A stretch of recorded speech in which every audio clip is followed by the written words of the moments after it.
नीलमगंज नाम के गांव में नैना नाम का एक बहुत फेमस ढाबा हुआ करता था। ढाबा पिछले कई सालों से बंद था।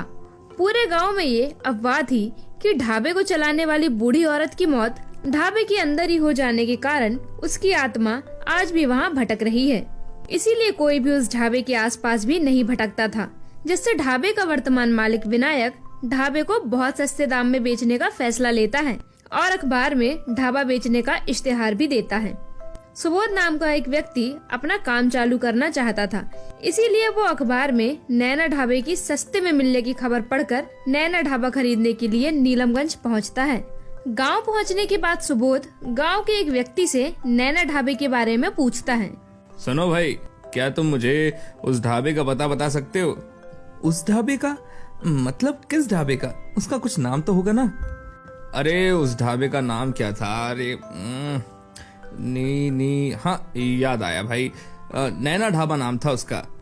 नैना ढाबे का नाम सुनकर गांव वाला बहुत डर जाता है और सुबोध से कहता है, अरे बाप रे, ऐसी क्या मजबूरी आ गई जो तुमको वहाँ जाना पड़ रहा है? अखबार में इश्तेहार पड़ा था कि वो ढाबा बहुत ही सस्ते में मिल रहा है, तो सोचा क्यों ना मौके का फायदा उठाकर उसे खरीद ही लूं। हे भगवान, उस ढाबे को बेचने के लिए इश्तेहार किसने डाल दिया? मैं तो फ्री में भी वो ढाबा ना खरीदूं। क्या मतलब है तुम्हारा? वहाँ ऐसा भी क्या है भाई? मुझे तो ये डील बहुत सही लगी और मैं तो घर से ही सोच के आया हूँ कि आज तो ढाबा खरीद के ही जाऊंगा।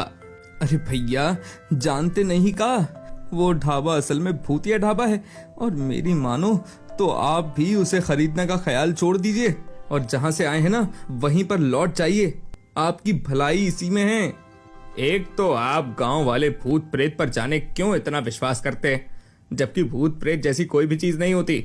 मुझे ये डील बहुत सही लग रही है और मैं इसे आज ही पूरा करके रहूंगा। चलिए छोड़िए, मैं खुद ही उसे ढूंढ लूंगा। सुबोध वहाँ से आगे बढ़ जाता है और किसी तरह से लोगों से पूछते हुए आखिर वो नैना ढाबा पहुँच ही जाता है, जहाँ ढाबे के नीचे उसे एक आदमी खड़ा हुआ दिखता है। अरे भाई साहब, ढाबे के मालिक आप ही हैं क्या? हाँ, मैं ही हूँ इस ढाबे का मालिक, विनायक नाम है मेरा। जी, मैं आपका ढाबा खरीदने के लिए आया हूँ यहाँ पे। ठीक है, तो फिर निकालो पैसे और ढाबे के इन कागजों पर साइन कर दो और फिर इस नैना ढाबे की सारी जिम्मेदारी तुम्हारी हुई। अरे इतनी जल्दी क्या है भैया? पहले मैं कागज तो पूरे पढ़ लूं और आप भी पैसे तो गिन लीजिए। तुम तो ये लो चाबियां और ढाबे के कागज। आज से ये ढाबा तुम्हारा। बस मुझे ये पैसों का बैग दे दो।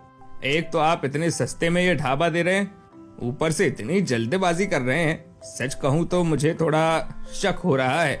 अगर तुम्हें इतना ही शक हो रहा है तो यहाँ से चले जाओ, क्योंकि मैं यहाँ तुम्हारे सवालों का जवाब देने के लिए नहीं बैठा हूँ। अगर तुम मुझसे सवाल जवाब करते रहोगे तो इस ढाबे के दाम भी बढ़ते जाएंगे। अरे ठीक है भैया, भाई ये लो पैसे। सुबोध विनायक को पूरे पैसे दे देता है। बदले में विनायक भी सुबोध को नैना ढाबे के पूरे कागज दे देता है। सुबोध विनायक से हाथ मिलाने के लिए अपना हाथ आगे बढ़ाता है और कहता है, ठीक है भाई साहब, मिलते रहेंगे। अरे बिल्कुल भी नहीं, हमारी पहली और आखिरी मुलाकात थी ये। उसके बाद मैं यहाँ पर दोबारा कभी नहीं आने वाला। इतना कहकर विनायक वहाँ से चला जाता है। लेकिन सुबोध को विनायक का ये रवैया बिल्कुल भी अच्छा नहीं लगता है। बड़ा ही अजीब और बदतमीज आदमी है। कोई किसी से इस तरह से मिलता है क्या? खैर छोड़ो, मुझे क्या, मुझे तो ये ढाबा बड़े ही सस्ते में मिल गया है। मुझे लगता है ये ढाबा यहाँ खूब चलेगा। ढाबे का नाम भी कितना प्यारा है, नैना ढाबा। चलो अब ढाबे को एक बार अंदर से देख लेता हूँ।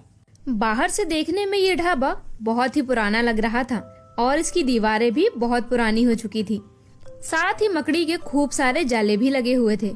सुबोध जैसे ही दरवाजा खोलता है तो बहुत सारे चमगादड़ अंदर से बाहर की ओर निकलते हैं, जिसे देखकर सुबोध भी एक बार को घबरा जाता है। बाप रे बाप, इस ढाबे की हालत तो सच में बहुत ज्यादा खराब है। मुझे इसकी सफाई के लिए तो बाहर से मजदूर बुलाने होंगे। सुबोध सफाई के लिए बाहर से कुछ मजदूरों को बुलाने के लिए जाता है, लेकिन नैना ढाबा का नाम सुनकर कोई भी वहाँ आने के लिए तैयार नहीं होता है, जिसकी वजह से आखिर में सुबोध को खुद ही पूरे ढाबे की सफाई करनी पड़ती है। सुबोध पूरी दुकान की सफाई करके दुकान को अच्छे से सजा लेता है, लेकिन वो दुकान का नाम नहीं बदलता। रात को सुबोध ढाबे के अंदर ही सो जाता है। तभी आधी रात को उसको किचन से कुछ आवाजें सुनाई देती हैं, जिसे देखने के लिए सुबोध किचन में जाता है, जहां उसे किसी के होने का एहसास होता है और सुबोध तुरंत ही किचन की लाइट्स ऑन करता है, लेकिन उसे कोई नहीं दिखता है। ओह, मैं तो डर गया था। खैर, ये मेरा भ्रम होगा। सुबोध ऐसा सोचकर दोबारा सोने के लिए चला जाता है। दूसरे दिन दोबारा से पूरे घर की सफाई करने के बाद सुबोध खाना बनाने के लिए रसोई की तलाश में बाजार जाता है, लेकिन नैना ढाबे का नाम सुनकर कोई भी वहाँ काम करने के लिए तैयार नहीं होता है। यार, ये क्या बला है? ढाबे का नाम सुनते ही लोग काम करने से मना कर देते हैं। कोई ढंग से कुछ बताने के लिए भी तैयार नहीं है।